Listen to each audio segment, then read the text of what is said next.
First ever factory outlet Mukunda jewelleries KPHP Somajiguda Kothapet Khammam. BP, sugar, thyroid మరెన్నో సమస్యలకు మందులు లేకుండా 28 రోజుల్లో నేచర్ మంత్రతో తగ్గించుకోండి. నమస్తే రమగారు. నమస్తే జయ. రమగారు, మనం కార్తీక మాసం సందర్భంగా శివాలయాల గురించి మాట్లాడుకుంటున్నాం. ఈరోజు ఏ ఆలయం గురించి చెప్తున్నారు?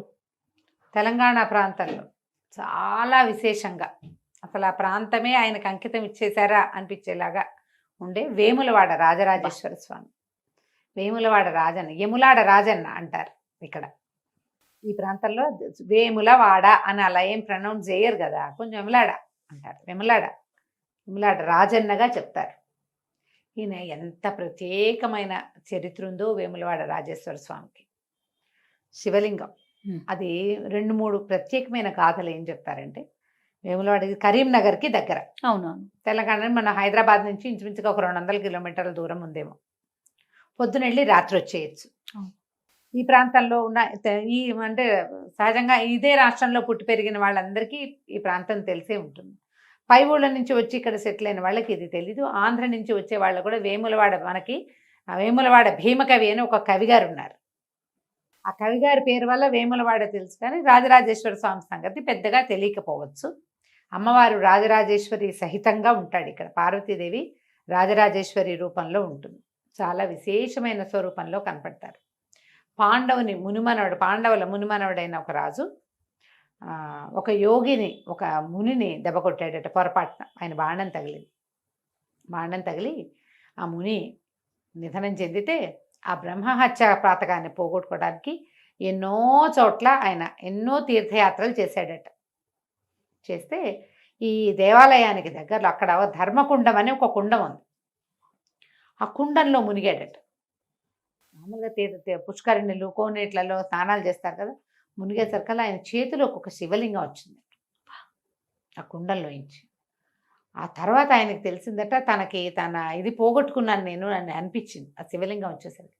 ఆ శివలింగాన్ని ఇక్కడ ప్రతిష్ఠ చేశాడట. అంటే ఇది పాండవుల కాలం నాటి ప్రతిష్టగా మనకు కనపడుతుంది. అయితే ఇంకా చిత్రమైన గాథలు ఏం చెప్తారంటే, దక్షయజ్ఞం నాటికే ఈ వేములవాడ ప్రాంతం శివస్వరూపంగా ఉన్నది అని. దక్షయజ్ఞం ఎప్పుడు జరిగింది, అది ఎప్పటిది దక్షయజ్ఞం? కృతయుగం కంటే ముందు కథల కింద చెప్తారు. అప్పుడు ఏం జరిగింది, దక్షుడికి చాలామంది పుత్రికలు ఉన్నారు. అందులో సతీదేవిని పరమేశ్వరుడికి ఇచ్చాడు. కన్యక అసలు చాలామంది 28 మంది 27 మంది ఆడపిల్లల్ని, వీళ్ళందరినీ నక్షత్ర కన్యకలందరినీ చంద్రుడికి ఇచ్చాడు. అయితే పరమేశ్వరుడి మొహం ఆయనకి గిట్టేది కాదట. దక్ష ప్రజాపతికి ఆయనకి గిట్టేది కాదు పరమేశ్వరుడి ముఖం.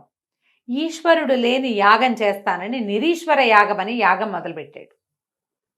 ఆ నిరీశ్వర యాగంలో చాలా గొప్పగా యాగం చేశారు. సతీదేవి నిరీశ్వర యాగం, తనకి పిలుపు రాకపోయినా నా పుట్టింటి నుంచి నాకు పిలుపు ఎందుకు, నేను వెళ్తాను యాగానికి అని భర్తని ఒప్పించుకుని యజ్ఞానికి బయలుదేరింది. కొంతమంది ఆవిడకి తెలుసా?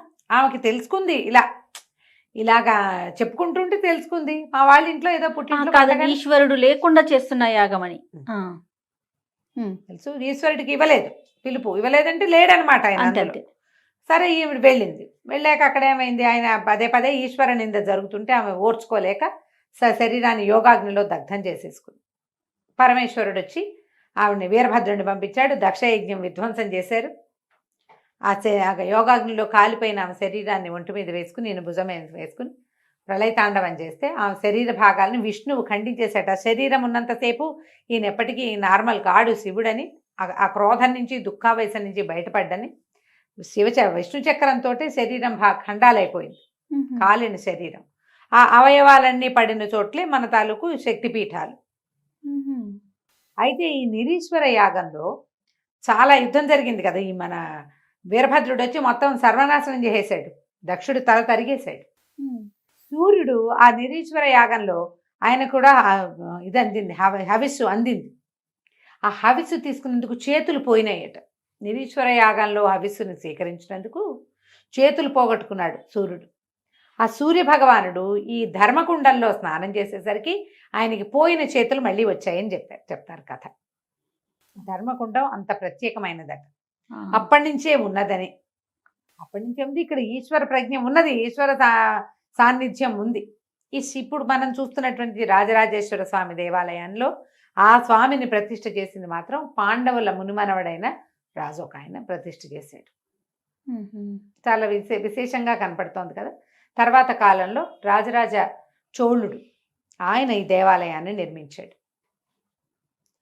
ఇది ఆయన పేరు మీదే రాజరాజేశ్వరుడు పేరు వచ్చిందని చెప్తారు. ఓహో. ఆయన దేవాలయాన్ని పూర్తిగా సాంగంగా నిర్మించాడు. మధ్యలో పరమేశ్వరుడు ఉంటే కుడి ఎడమలుగా ఓ పక్కన రాజరాజేశ్వరి అమ్మవారి పార్వతీ స్వరూపిణి, రెండో పక్కనేమో లక్ష్మీ గణపతి కనిపిస్తారు. ఓహో. ఈ వేములవాడ రాజేశ్వర స్వామి దేవాలయంలో చాలా ప్రముఖంగా ఇక ప్రత్యేకంగా చెప్పేది ఏంటంటే ఒక పక్కన ఒక దర్గా కూడా ఉంటుంది దేవాలయంలో. శివభక్తుడు ఒక ఆయన, ముస్లిం మహమ్మదీయ శివభక్తుడు ఒక ఆయన దేవాలయంలోనే ప్రాణం వదిలితే అక్కడ కట్టారని, ఆయన సమాధి చేశారని అంటారు. దాని మీద ఏం నాకు ప్రత్యేకంగా తెలీదు. వెళ్ళినప్పుడల్లా ఆ దర్గా కనపడుతుంటుంది, చూస్తుంటాను నేను. అయితే ఈ దేవాలయం చాలా విశాలంగా, చాలా పెద్ద ప్రాంగణం, పెద్దది, ప్రత్యేకంగా కనపడుతుంది.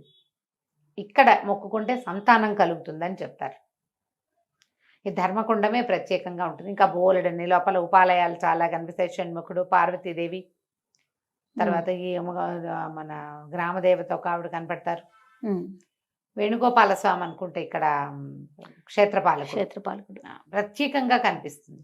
ఇక్కడ ఏంటంటే కోడలిని ఇవ్వటం కూడా, కోడలు మొక్కుకోవటం అంటే గిత్త దూడల్ని స్వామికి సమర్పిస్తారు. సంతానం కోసం ప్రార్థించే వాళ్ళు తప్పకుండా కోడలు మొక్కుకుంటారు. సమర్పిస్తే కోడల్ని దేవాలయ సంపద కింద వాటిని చూసుకుంటూ ఉంటారు. లైవ్గా పోషణ అంతా జరుగుతుంది. లైవ్గా మనమే ఒక కోడని తీసుకొచ్చి స్వామికి సమర్పించినా పుచ్చుకుంటారు. ఒకవేళ మనం దేవాలయంలోకి వెళ్ళాము, ఇక్కడ కోడలు సమర్పించిన సంప్రదాయం అంటే దేవాలయంలోనే ఒక కోడలు, 2 కోడల్ని పట్టుకుని ఉన్న మనుషులు కనపడతారు. వాళ్ళకు 100 రూపాయలు ఇచ్చి ఆ కోడని మనం చేత పుచ్చుకుని ఆ కోడితో పాటు మనం లోపల ఆలయానికి ప్రదక్షిణ చేసి మళ్ళీ వాళ్ళ కోడి వాళ్ళకి అప్పచెప్పేయచ్చు. అలా కూడా చేయొచ్చు. చాలా విశేషంగా కనపడుతుంది. అమ్మవారు ఎంత ముద్దులొలుకుతూ ఉంటుందో, భలే ముచ్చటగా ఉంటాయి. పాదాలు అవి కూడా కనపడుతూ చాలా విశేషమైన స్వరూపంలో కనపడుతుంది. రాజరాజేశ్వరి స్వరూపం కూడా చాలా ప్రత్యేకంగా ఉంటుంది. ఎప్పుడూ వెళ్ళకపోతే కనుక తప్పకుండా ఈ కాలంలో పర్వదినాల్లో వెళ్తే మాత్రం రష్గా ఉంటుంది. అసలు మన శివరాత్రి అప్పుడు 3 లక్షల మంది భక్తులు ఉంటారట దేవాలయంలో. రాత్రి 12 గంటలకి లింగాభిషేకం చేస్తారు. 12 ఇవి చేస్తారు కదా, ఏకాదశ రుద్రాభిషేకం. శివరాత్రికి చాలా విశేషంగా ఉంటుంది. వేములవాడ అంతా వెలిగిపోతూ ఉంటుంది శివభక్తులతోటి. అన్ని అభిషేకాలు చాలా విశేషంగా కనపడతాయి.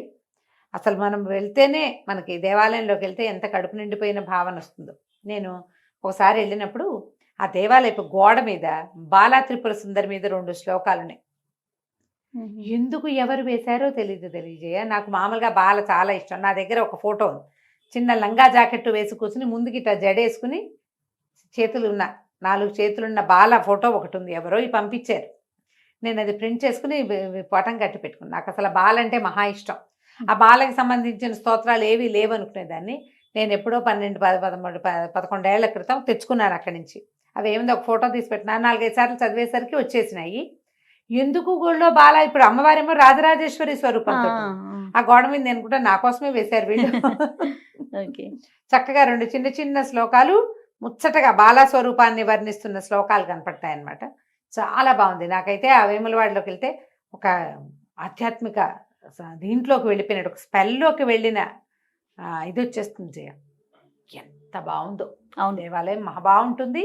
ఆ స్వామివారు చక్కగా వెలుగొందుతూ అలా అభిషేక ధారాపాత్రలో నీళ్లు స్వామి మీద పడుతూ ప్రత్యేకమైన స్వరూపంతో కనిపిస్తారు.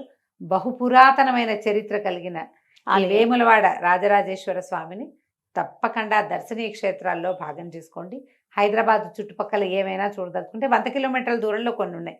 ఇది కొంచెం 200 అయినా మనం పొద్దున్నే బయలుదేరితే రాత్రికి వెనక్కి వచ్చేయచ్చు, చూసి రావచ్చు. చాలా మంచి క్షేత్రం. తప్పకుండా రామ్ గారు. నమస్తే. నమస్తే జయ.